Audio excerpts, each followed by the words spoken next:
Hello everyone, we are back with another Rustler 4x4 video. Today we're actually going to bash it at a park. It's not a skate park, it's a bike park. If you look back there, Dos Rios Bike Park here in Junction, Colorado. And we're going to try not to break it, but stuff happens. It might break, it might not.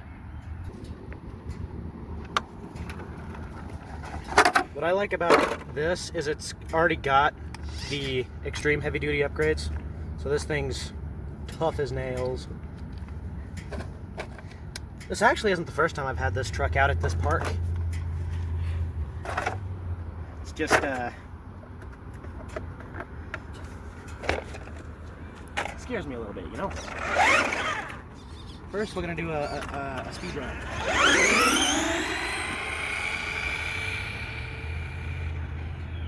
It's not that fast.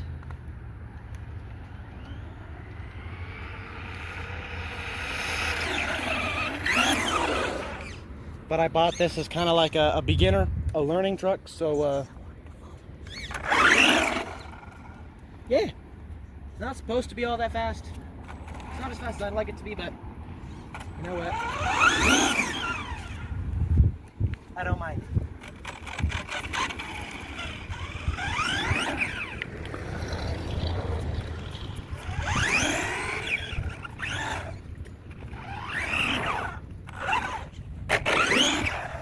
I gotta get drift slicks because I can't exactly drift it.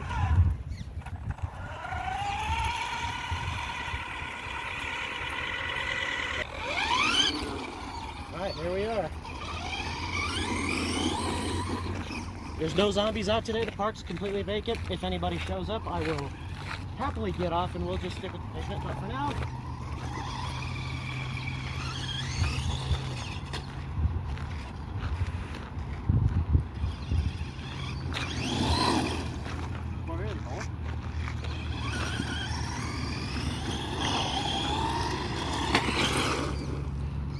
see that?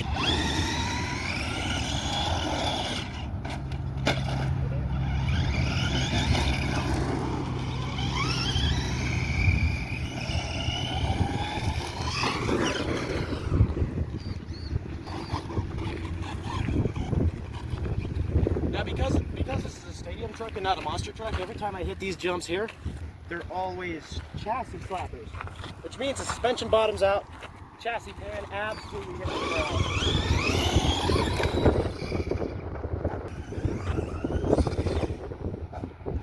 There it is.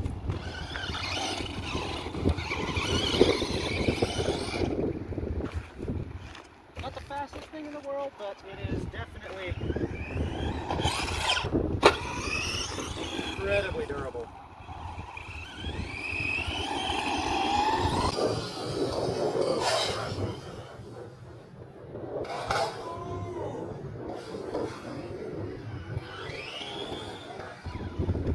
I caught the belly right here on the edge.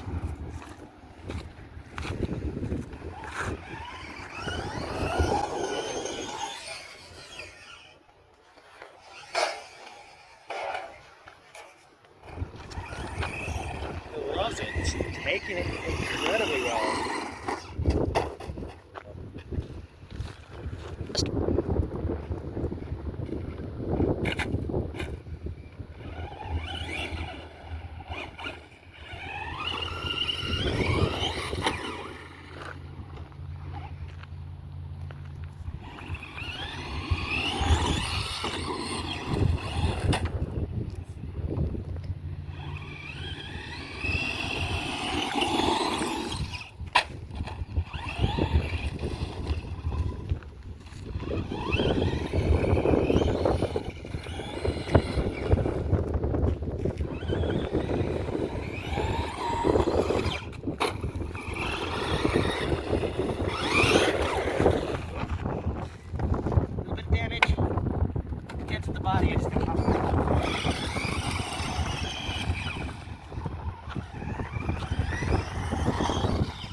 second battery with me, so we're gonna go until either I get tired of playing, run batteries down, or I break it.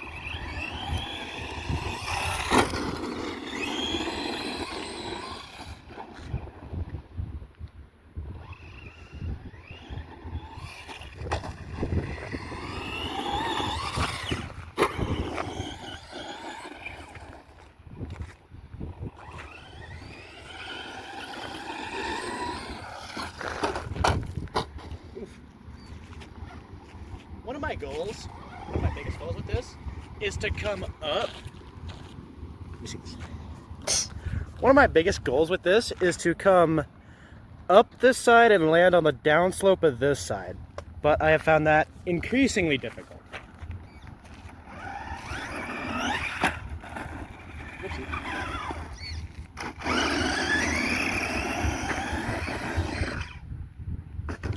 Oh, that was nasty. Why did it go on my head?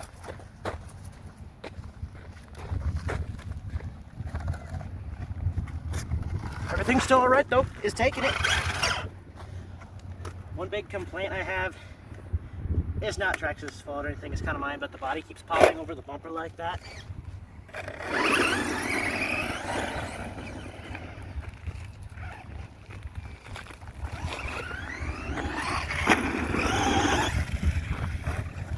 Well, we kind of did it.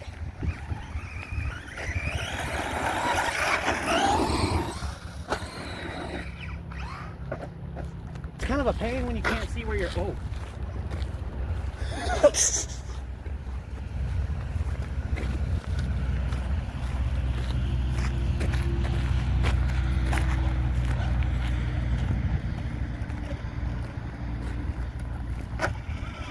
It's alive!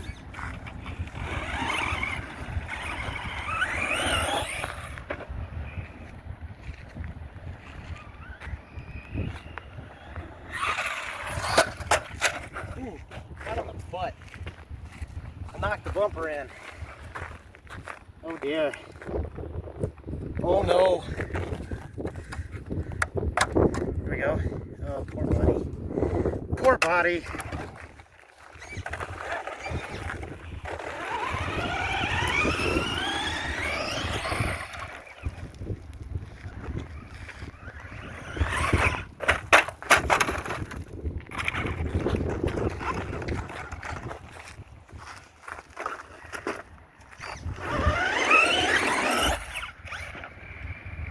We did it, we landed on the downslope.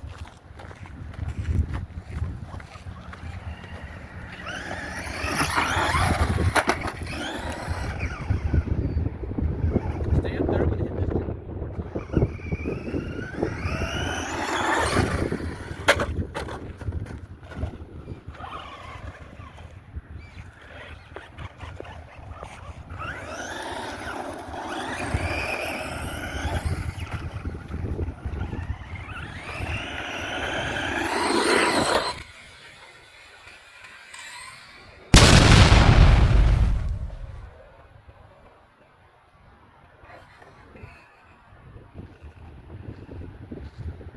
Uh-oh.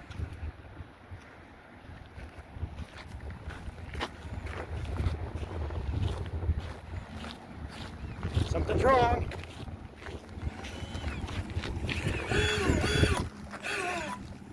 Uh-oh. Uh-oh.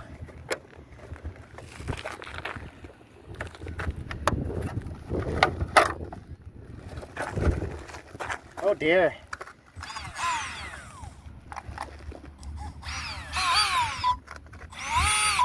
Motor spins, but it's got no drive.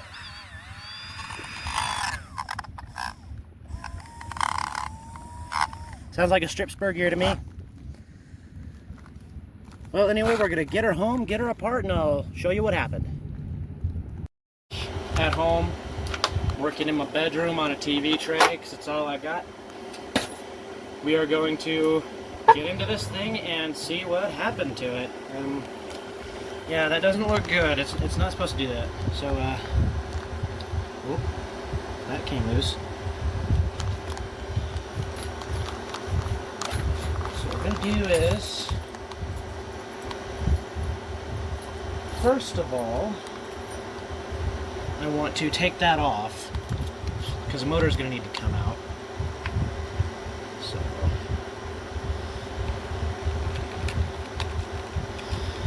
there's that. That is just to hold motor wires in place. Ooh, kind of warm. I'm going to take the battery out because don't need that in there for this. Set these in my toolkit. Now, turn it around. Unplug the motor. Come on. Nothing wrong with the motor, just makes it easier. And then in my bits and bobs, I should have an Allen wrench to fit that screw. If not, then I've got a screwdriver that does. Doesn't seem like I have that Allen wrench in there. Oh, maybe that's why. It's right there. Oh, looks like just the gear mesh came loose. See that? Still though, we are going to pull the motor out. I only just turned it a little bit and that's got a lot of wiggle in it. So we're still going to pull it off and inspect the gears just to make sure, because I would be... Gear mesh is already messed up anyway. And I'd be very upset.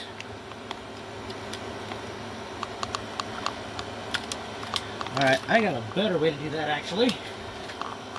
It's called, we just take this here off.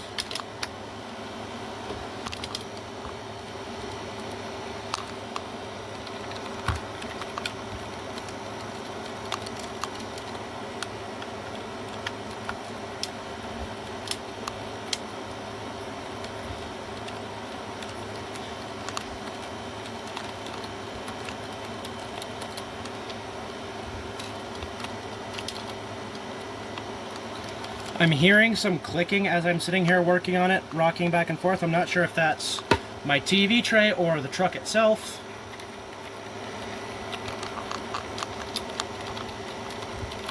We're going to get that off. Make sure we don't lose any screws. Okay, so there's my gears in there. Pinion right there, spur there. Upon inspection, the spur looks mostly fine. I don't even know why I pulled these screws off, because it's only the one screw to take the gear cover off. So what I'm going to do is I'm going to tighten this back down, because, you know, that really does not need to come out.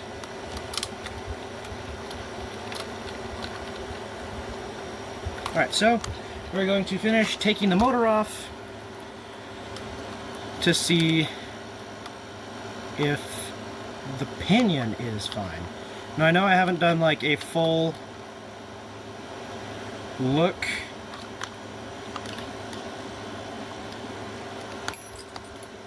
on the spur, but once we get the pinion out, then we will have that look there.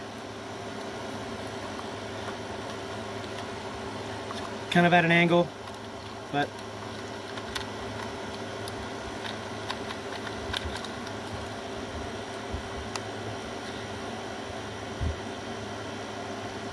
I'll finish undoing that by hand, and then the whole assembly comes free. So the pinion looks actually fine. It's kind of warm because, you know, we just had it out running, but the pinion looks fine. This is a 14 tooth pinion. Its stock has a 12 tooth. I'm gonna put this up here real quick.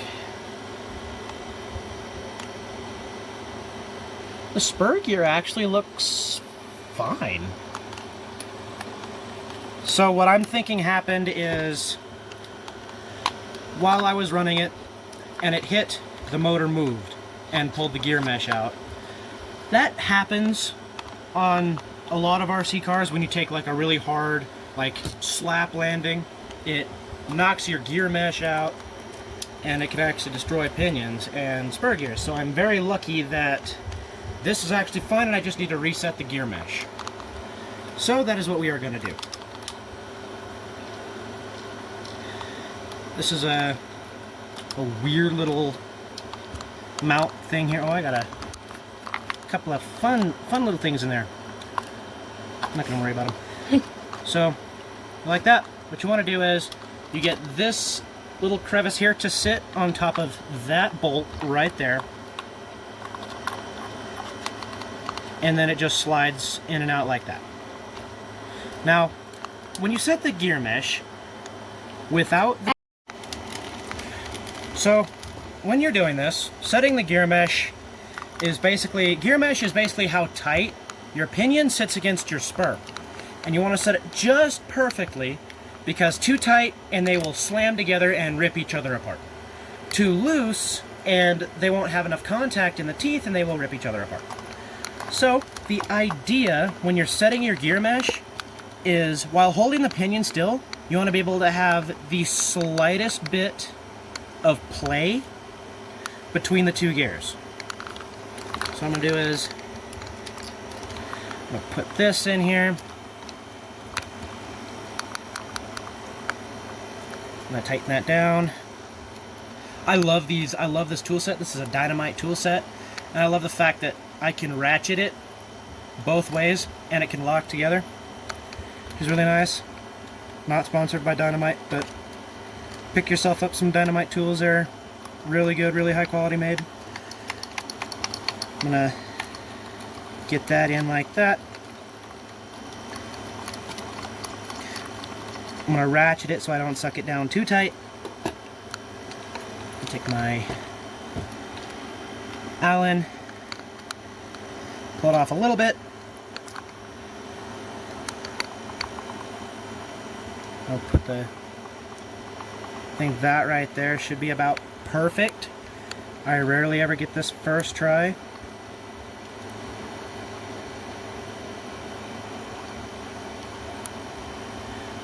Plastic spur gears for me have been very forgiving in all the time I've used them. See, you got just like a little, I'm holding the pinion completely still, we got a little bit of play in there. Maybe a little bit too much play. So I'm going to loosen that up, move that in just a hair.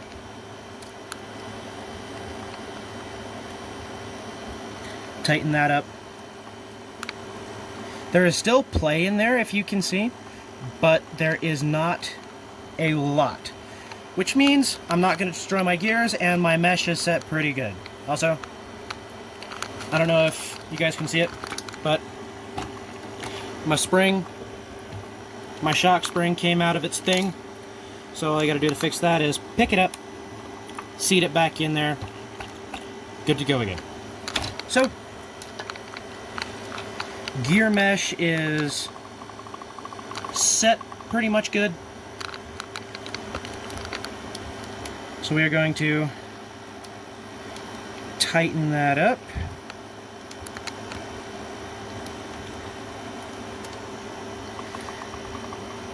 Another classic sign that your gear mesh is perfect is you can hold the pinion, move the gear, and you can hear that tick. I'm not sure if the video is picking it up. I might have to boost the volume. But you can hear that tick right there. So that is done. We had to cut the run video short because I came out of a jump and the motor moved, and if you go back to earlier in the video you'll see that.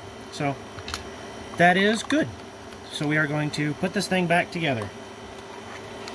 I'm not going to worry about taking any of the debris out that I showed you guys because what's the point? It's only gonna pick up more debris. So I'm not gonna bother with it. Little fun things. Yeah, like foxtails, rocks. As you can see, there's like some rocks wedged in the honeycomb right there. So if I could get this, there it is. Finicky son of a gun back in.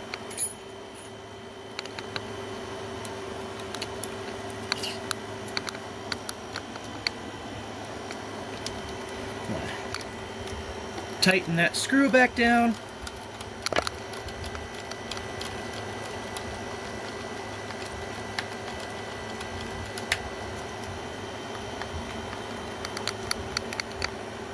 And then once we're done getting this all buttoned back up, we're going to take it back out, run down the last of the battery, and then we'll call it good for the day.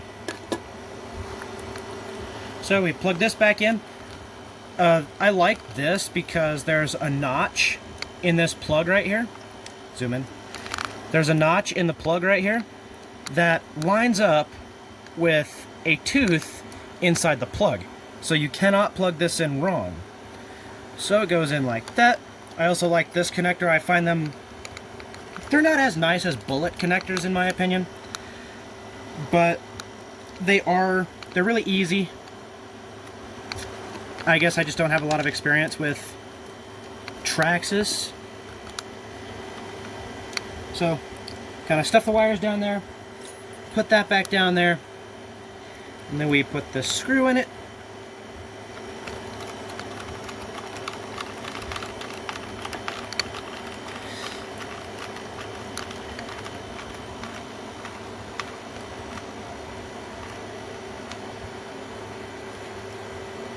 And battery.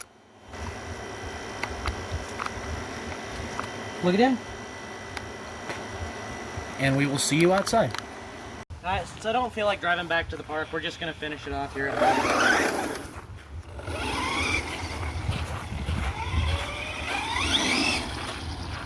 This thing is loads of fun. It's really durable. It's a great beginner's RC car. I bought this from my local hobby shop for about $400, right? That was about $400. I got it with the BL2S, the brushless 2S promotion that Traxxas was doing, where you get the truck and then you get a free battery and a free USB charger. I don't know if they're still doing that, but if you like what you see in this video, I encourage you to go to your local hobby shop or whatnot and pick one of these up for yourself.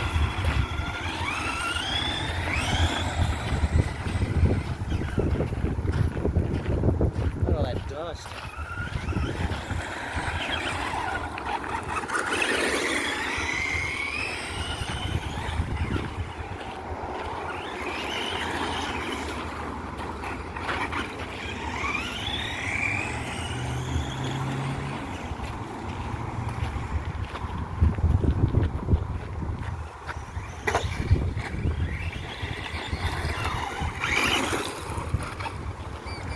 I also know that on four-wheel drive models like this, you slam it down on the belly hard enough out of the jump, you will actually bend the center drive shaft. And while it doesn't necessarily affect how the truck works, it just produces a really god-awful sound.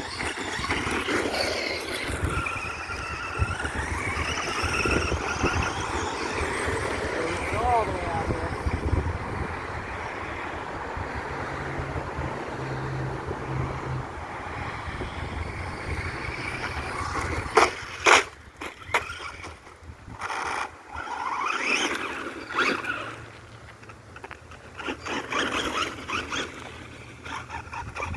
Jump again. It's not up enough for the back of it.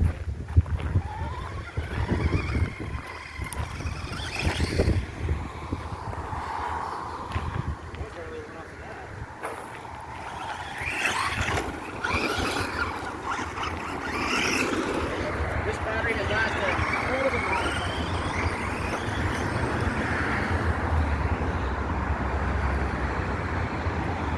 well, that's it. That's full. That's it for the battery. It's done. So, alright, that concludes this video. Hope you enjoyed it. Hope you found my little repair montage inspirational or educational. I meant to say educational, but